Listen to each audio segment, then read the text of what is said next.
Last వీడియోలో చెప్పాను కదా చెట్టు మీదకెళ్ళి కింద పడ్డానని. ఇది సెకండ్‌ది. మేము చిన్నగున్నప్పుడైతే అప్పుడు వరి కోసే మిషన్‌లయితే లేకుండే గదా! చేతులతోటే వరి కోయడం, చేతులతోటే మీద పెట్టడం, పడుగు దులపడం, అన్నీ ఒడ్లు తీయడం అన్నీ అలా చేతులతోటే చేసుకునేవాళ్ళు కదా!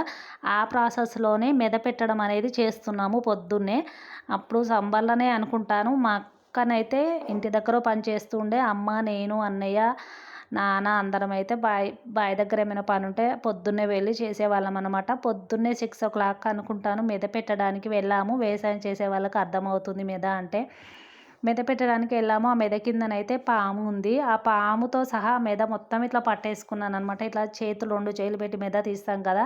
అట్లానే మొత్తం పట్టేసుకున్నాను నేను. ఆ చేతి కింద పాముందన్నది గిట్లా నాకైతే అసలు ఏర్పడలేదు. మా అన్న చూసి "అరేయ్! వదులురా, వదులురా" అంటే ఎందుకో అని సడన్‌గా ఇట్లా వదులు, వదులు అంటే సడన్‌గా వదిలిపెట్టాను. ఆ పాము వదిలిపెట్టగానే సర సర సర ఉరికిందనమాట. నిజంగా అప్పుడైతే ఫుల్లు భయమేసింది. అదొక్క ప్రమాదం తప్పింది.